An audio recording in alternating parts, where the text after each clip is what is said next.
स्कंद पुराण में भी एक व्याध की कथा आई है। इन सब की सदगति संतों के संपर्क से हो गई।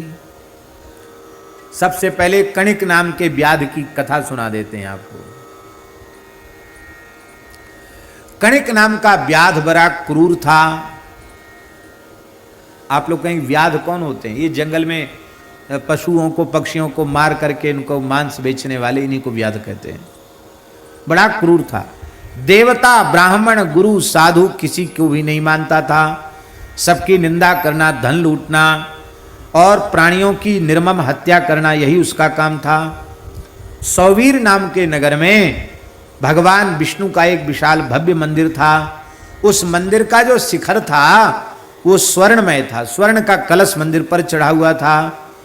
उस कलश को देखकर उस कणिक को अनुमान हुआ कि मंदिर में बहुत धन होगा। तो रात के समय वो मंदिर में घुसा और वहां उसने सबसे पहले कलश की ओर देखा और वहां छत के ऊपर उसने देखा कि एक महात्मा आंख बंद करके बैठे। उत्तंक नाम के ऋषि ब्राह्मण वहां नेत्र बंद करके अर्धरात्रि के समय भगवान का ध्यान कर रहे थे। वो पहले चोर देखते हैं ना चारों ओर से, कहां से चढ़ेंगे, कहां से उतरेंगे, कहां से कूद के भागेंगे, चारों ओर देखते हैं। इसके बाद फिर अपना काम शुरू करते हैं। कहीं कोई है तो नहीं, ये सब चीज देखी जाती है। तो उसने सोचा यही है इस मंदिर में, और तो कोई जंगल में है नहीं। इस महात्मा को पहले मार डालो, फिर इसके बाद निर्भय होकर लूटपाट करेंगे और जो कुछ हाथ पड़ेगा सब यहां से ले जाएंगे। तो महात्मा तो उत्तंक नाम के ऋषि तो ध्यान में आंख बंद करके बैठे थे।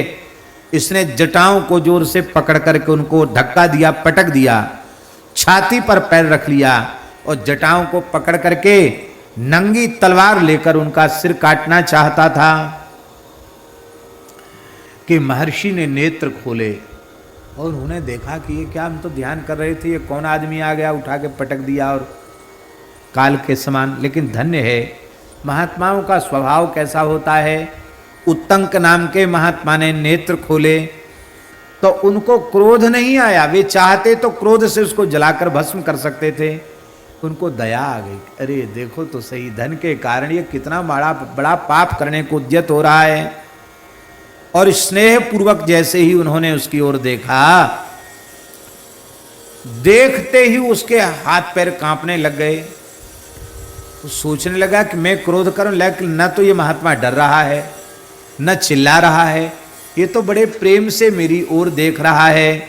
उसके हाथ से तलवार गिर गई, वो दूर खड़ा हो गया, एकटक महात्मा की ओर देखने लग गया कि ऐसा जादुई चमत्कार तो मैंने कभी देखा नहीं, छूते ही मेरे स्वभाव में परिवर्तन। तो उन महात्मा उत्तंक ने कहा कि भैया एक बात तो बताओ, जो अपराध करता है उसे दंड दिया जाता है। मैंने तुम्हारा कोई अपराध तो किया नहीं, फिर तुम मेरा वध क्यों करना चाहते हो?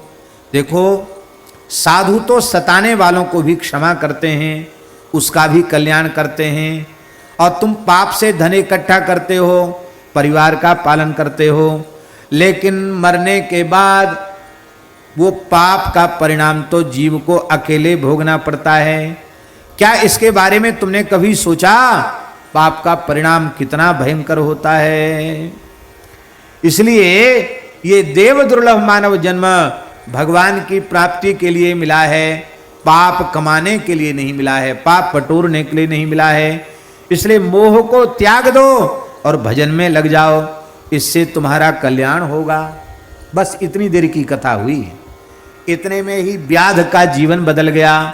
वो फूट फूट कर रोने लग गया, चरणों में पड़ गया, बोले महाराज मैंने तो इतने पाप किए हैं कि उनकी कोई सीमा नहीं है, मैं आपकी शरण में हूँ, मेरी रक्षा करो। उत्तंक जी ने कृपा करके कहा जाओ गंगा जी नहा आओ। नर्मदा जी थी पास में, नर्मदा जी नहा के आया। उत्तंक ऋषि ने इसको मस्तक पर ऊर्ध्वपुंड धराया, कान में श्री राम मंत्राज का उपदेश किया, गले में तुलसी बांधी और कहा अब तुम राम जी के भगत हो गए, अब तुम रामायण की कथा सुनो। तो महर्षि उत्तंक ने 9 दिन में वाल्मीकि रामायण की कथा सुनाई और कथा सुनते ही उसके सारे पाप नष्ट हो गए। वह देह त्याग करके चतुर्भुज रूप होकर के उत्तंक ऋषि को प्रणाम करके विमान में बैठ करके भगवान के धाम को चला गया। बोलो भक्तवत्सल भगवान की। इतना भारी पापी थोड़ी देर के सत्संग के प्रभाव से भगवत धाम का अधिकारी हो गया। ये वाल्मीकि रामायण के स्कंद पुराण महात्म्य में तो है ही है, बृहन नारदीय पुराण में भी ये कथा आई है।